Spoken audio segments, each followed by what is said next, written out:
Hi guys, UDRC here. Um, Quick vid. So as you can tell with the, I was going to do like a pretty much in-depth build on it, but man, it was taking way too much time for me, man. I had to just go ahead and make a move on it and build it up. Um, so I'm just go over the build and give as much information as I can on it. So just from the front, you guys see, I got the Hoosiers on there. I did started doing some updates on the front end when I was building it. One thing I could tell you is remember when I had that fixed as far as the steering rack up front and linkages. Don't tighten that screw down too much because your steering will bind up. Other than that, everything else went pretty smooth. Not a pretty complicated car to build. So I'll just go over how I the updates and what I did with this car. My voice is a little it's a little early, so I'm trying to get this out to you guys. So what I did with the front, so I just have the regular stock the oil that comes with the kit in the front. I added front bump stops or shock limiters. So if you have a DR10, if you just in the front end, it's pretty much loose. Like hit the brakes, it would spin out to one side or the other. So what I did was I put limiters on each side. You could put like shock tubing, fuel tubing if you want on each side. So the front of my car, it drops even and it doesn't bottom out. So when I hit the brake, it will just pretty much dip and brake and not, do the whole sliding thing. So you can put shock limiters in the shock and the lower end. I believe I have RPM shock limiters on mine. See if I could get to what it looks like here in a second. But I have RPM shock limiters, or you can use fuel tubing or anything else you want. So they look like this. You see what it looks like? That's what the shock limiters look like. It's like a shim. You pop it off and just clip it onto the shock rod. All right. So I have that in the front. I have two of those in the front on each side, so it drops even, and it's not bottoming out either. As far as my camber and stuff, I'm running 0 degree camber, and it's slightly towed out in the front. I got the servo in there. My 2S LiPo XT90s, Mamba X system. I'm running the SR210, I believe, receiver, DX2E non-AVC system. Hoosiers in the back. You guys see the sway bar. So you see that? Get the sway bar in there. All right, I am running the stock rear shocks. Initially, I put 40 weight oil on the picture, I believe, but I actually went to 80 weight shock oil in the rear. I'm just trying out this for a different setup. I've done the 80 weight before, but with a totally different configuration on it. But we'll check it out and see. Got my Castle motor in the back. What else? I'm running the stock wheelie bar. Right now it's on the lowest position. It's all the way down. All right. Got the 75 spur gear. What else? Oh, 0 degree toe in the rear. It's pretty much up and down. The shocks position in the rear. The shock position in the rear is I try to keep it straight as possible, straight up and down. But like this is the initial build. I've had DR10s before, so I kind of have an idea of what to do already. I've never built one, so hopefully I build it right and she goes straight, or at least she go. Not get out there, hit the gas, and she doesn't roll, but she rolls and everything.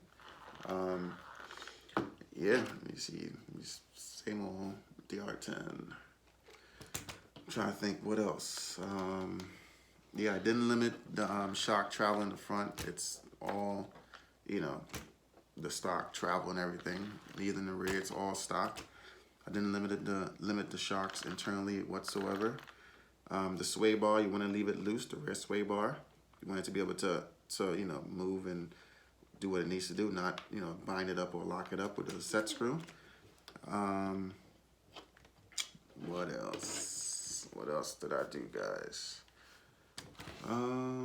Yeah, the kit is a pretty simple kit, guys. I mean, everything is labeled out like you see. It has bag number 1, 2, 3, 4. I think it's like a couple bags. Can't remember. It's a lot of bags to build. But the instructions are very detailed and it's very easy to follow.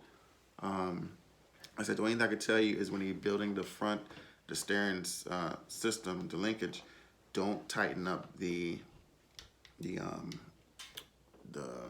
rods too much because you will bind up the steering.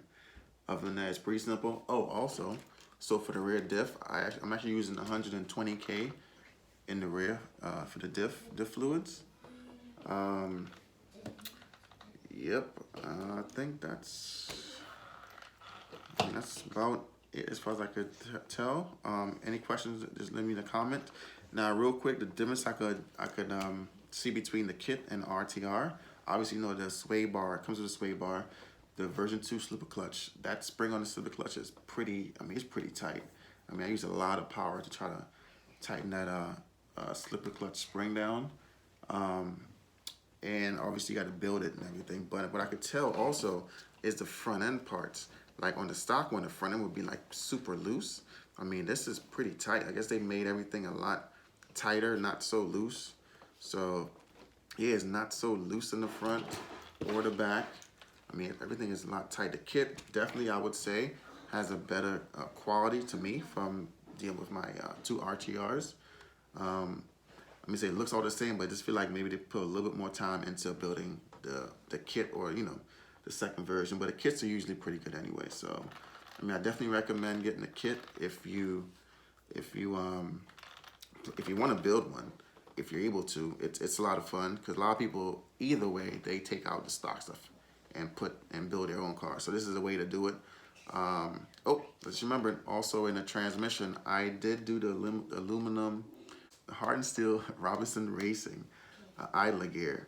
I didn't have any problems with my other ones, the stock ones, my DR10 RTRs. But again, I figured since I'm building the car, I might as well just go ahead and put it in there. Since it's already a part and I'm going to build it. Because this car will be faster than my other ones. So I figure while I'm there, you know, I'm gonna do that. So that's the beauty with the kit. You can build it the way you want. So you can do the shock walls, you can limit it, you can do everything while you build it. You have to break the car down and then redo it. So that's the beauty of the kit. For those of you that actually do a lot of racing or just want to build something, this is a really good kit, guys. Like I always say, if you plan on getting one, get it. If you're not planning on getting one, you need to get it.